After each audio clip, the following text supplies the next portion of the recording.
Hey there, y'all. It's your girl, Kendall from Aspire Counseling and Wellness Center. I hope that everyone is doing well on this Thursday. And I just wanted to take a few minutes to speak to my teachers specifically and the educators that are, going back to work, that have already gone back to work, and that will be going back to work in a few weeks, to kind of help you manage some of the anxiety and the stress that you might be experiencing. Like you, I have returned back to work. However, my situation is a little different. I am here in the US working on a 13-hour time differential for my school back in Beijing. So I definitely understand what you're experiencing. And I wanted to do my part to provide you with strategies to be able to better show up as your more authentic self during this time that can be, challenging. We are doing good work and work that not everyone is able to do. So I know that it can be difficult when we hear things in the news and in the media that really talk a lot about the educators and the things that we do without having an intimate knowledge of all of the work and time and passion that we put into the work that we've chosen to do to service our students and even other adults.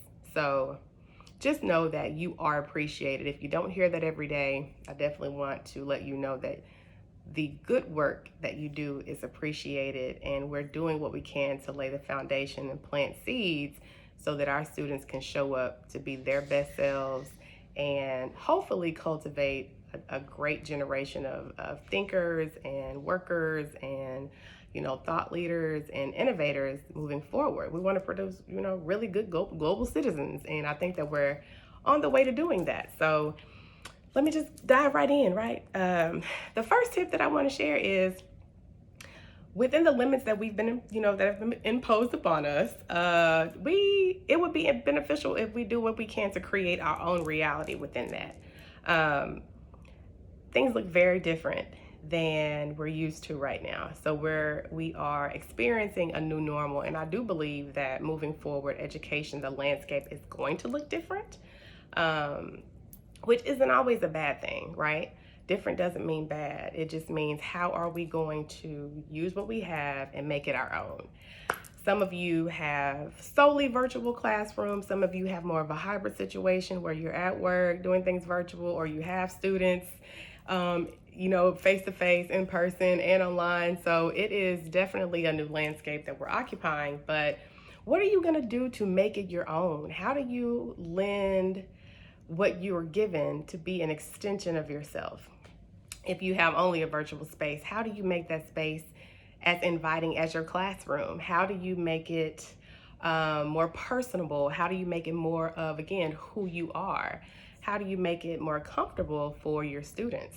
And I think that the more that you begin to personalize and enjoy the work that you're doing, the easier it's going to be to navigate the difficult times, the situations that you don't understand, the incomprehensible directives that are passed down to us, right? Because we know that we'll get them. And one way that I kind of structured this thought is when you think about the type of teacher that you would need in this moment, how do you be that person? How can you be what you need, right? How can you give to others what you would need in this moment? And even, for those who have children, or even if you don't have children, if you were your child's teacher, what would you want to happen? How would you want that teacher to deliver instruction to your child? How would you want that teacher to connect with your child? And whatever you come up with, how can you do that? It's important to take the perspective of others so that we can not only build empathy, but enhance our connections outside of ourselves. So do what you can to make that space your own. I see so many people with these Google Classrooms, and I'm just like, oh, I want to do that. I want to create a Google counseling office or a Google therapist space. I'm working on a calming room right now. I'll let you know when I have that. But what can you do to make it your own within the confines of what we've been given? We have leeway, we have some autonomy, so go and do that thing and make that your space. And please share, when you've done it. I'd love to see. And see what you've come up with, right? Yeah, we are a creative breed of people.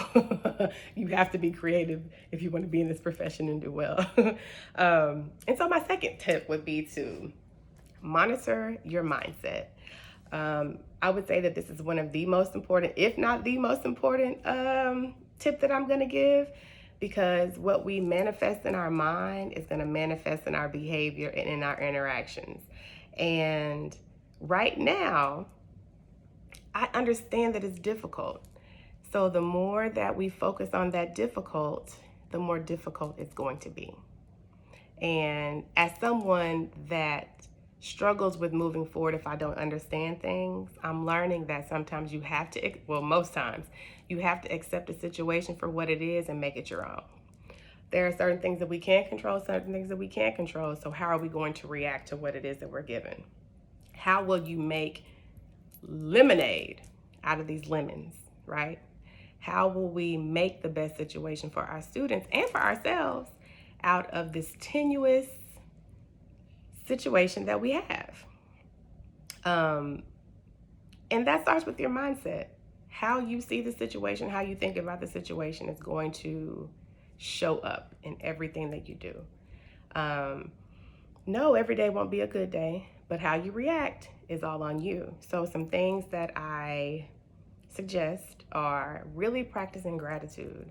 Every day you wake up, identify something that you're grateful for in the realm of what you're having to do, right? If you are working online and you're having a bad day and you had that negative thought, that recurrent negative thought that keeps popping up, counter that with 3 positive thoughts.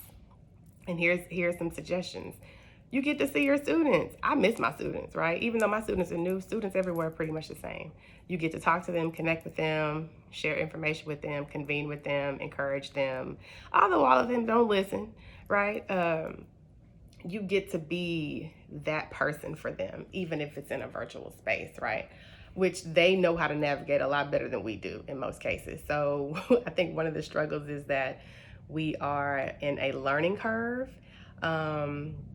And that can be difficult when we're having to do so many things at one time. So it's important to focus on that which you can do right now and do it to the best of your ability. And you continually talk to yourself in a positive manner. And that's going to help fuel your work ethic, fuel the progress that you're making when you more so believe that you can, as opposed to disliking what you have to do, right? I love mantras. Write a mantra. Put it on a post-it note. Put it on a poster. Put it in your Google Classroom. And teach your kids the same thing. Something that is going to be positive that you can recite every day, that's going to breathe life into your thought process and your work ethic. Identify a mantra for yourself. I love meditation. There's a meditation that I got out of a mindfulness for teens book that I'm actually going to share this week. So be on the lookout for that. I might even post it later today. That's about breathing in what you want and exhaling what you don't want, right? You can do that in a meditation. That can be your mantra, affirmation, whatever you want to call it. But it's really important that you have a practice that's going to prime your mind for positivity. That way it shows up in your actual being, in the way that you interact. And remember, as educators, we know that our kids learn by seeing, right? They learn by our example. So we teach them examples and non-examples. So which would you rather, teach more of? How to do things or how not to? We have that power. So let's utilize it in a constructive way. And if you need help with that, I can help you for sure. So number 3, create and implement a consistent self-care routine. It's one thing to say that I like to do this and not do it, right? We want to be action oriented. And it's so important that we have systems in place, that we take care of ourselves, because it is difficult to pour from an empty cup. We know when we run low on energy that it's hard to do the job that we do with the intensity and the vigor that we normally would. So creating a routine that's going to help you to refuel yourself, revive yourself, rejuvenate yourself, recharge, so that you can be your best self for your students, yourself, and your family is of the utmost importance. So that means that it's important to stay hydrated.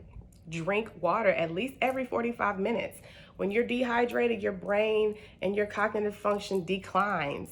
So it's very important to consume water as much as possible throughout the day. I would say if you can't do every 45 minutes, every class period, you drink a certain amount of water. I think the standard rule is that you drink half your body weight in water. So that's really important. Eat well. Do your best to refrain from consuming so much processed food because it's going to clog your gut, right? And your gut health is really important to your overall physical health and your mental health as well. You want to exercise at least 30 minutes a day. We work in these big old schools, right? So what I used to do is I would come to work in my heels because I like to look cute. And I would have my tennis shoes at work, or I would have my nice little loafers at work. And I would literally walk everywhere. I would hardly ever be in my office, although I got my work done. But you have stairs. You can walk the stairs at lunch. You can spend 20 minutes a day, 30 minutes at work during lunch, doing some sort of exercise. Go outside on the track and walk. Take your headphones and listen to a podcast, or listen to your music, or listen to your scriptures, or you listen to the Bible on audio, whatever you need to recharge yourself so that you can be ready for that next class and the next set of students. Do that. Practice yoga, right? There's so much out there, and I can again offer more strategies and suggestions and people to follow that's going to help you in this particular aspect. And lastly, when it comes to the self-care, is we have to practice our own emotional health, right? We have to practice social emotional awareness. That means being emotionally in tune, not only with ourselves, being aware of how we feel, so which builds, and being aware of other people. Like, we have to be aware of the emotions that others are showing us, right? That emotional intelligence, being self-aware of how we're feeling in the moment, not denying if we're not in a good space. And I know a lot of that comes from the stigma of needing help. We're taught you got to be strong, you got to deal with it. That's a lie. That's a fallacy. Yes, we have to deal with things, but no, we do not have to deal with things alone. You have qualified professionals, myself and other people, that have dedicated their lives to doing the work to help you be your best self. So it is imperative that you seek out the help that you need, and there's nothing wrong with it. So self-care is one of the most important tools that you can utilize and implement in order to be the best educator possible. And self-care looks different for everyone. Self-care is not something that's obligatory. It's not something you're forced to do. It is something that you love to do, and it is something that you can do consistently, right? Nobody tells you what your self-care is. That's what you have to figure out for yourself. And as a professional school counselor, licensed therapist, educator, wellness coach, I am definitely, qualified to help you in that area. And that's something that I'm passionate about doing. So number 4, take it one day at a time. And I am someone that is very future oriented, right? But it is very important to take it one day at a time. We don't know what the future looks like. And I'm pretty sure we didn't expect to be beginning the year like this, but here we are. So celebrate the small wins as they come. You figured out that Schoolology? Fabulous. Have a party, right? Have a Zoom party with your colleagues during your PLC. You figured out how to work Zoom or whatever platform, Teams, whatever platform you're using. When something works, celebrate it. You figured out how to create a Google Classroom. I need someone to show me because I really want to do that. They're so cool. But just take it one day at a time. I believe in setting goals. So if you set your goal for the week, break that down into actionable steps that you can complete throughout the week, and you'll see the progress that you make over time. It can be done. And again, you are not alone. If you need assistance, you have people that are there to help you, that are eager to help you be successful. Also, when it comes to this, the whole stress of it all, it's key to remember your why, because you're going to have tough days if you haven't had them already. Remember your why. Why are you doing the work that you chose to do? What's your motivation? What drives you? What is it? Have that written down somewhere that you can reference every day. That is going to help fuel the progress that you make when you remember your why. Knowing why you chose what you chose on the days that it's the most toughest will not necessarily make it easier, but it will make it tolerable. And again, you don't have to do it by yourself. You're not alone in your efforts. There are more people that feel like you than you would know. It's difficult for us to speak up and ask for help because we don't want to be judged. We don't want to be seen as incompetent. But I'm letting you know the strong people seek help. And I'll leave it at that, right? And so my last point, seek professional help if you need it. The longer a problem persists, the more intense it gets, the more difficult it is to come out of it. If you notice that your stress is increasing and intensifying, that you're feeling burnout, cynical about work, seek help, right? There are people that are skilled that can help you, move into a better space, a healthier space, to be able to execute your job in the fashion that you want and that you're used to. Again, you don't have to do it alone. There are professionals that make it their life's work to help others. Just myself, it is a passion of mine to reduce the stigma surrounding needing mental health assistance, right? Especially in communities of color.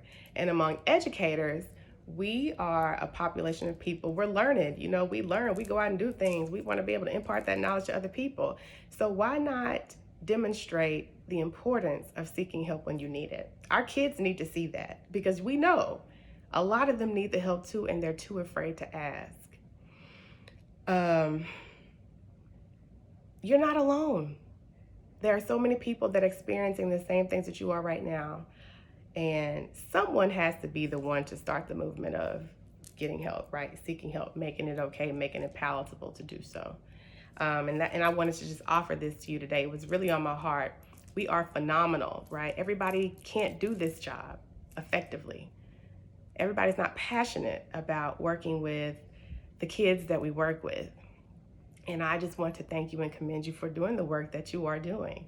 We are changing a generation, right? We are breathing life into a generation. We are mentoring. We are protecting. We are educating. We are setting an example of how to be your best self. And again, that does start with taking care of yourself. Having anxiety is normal.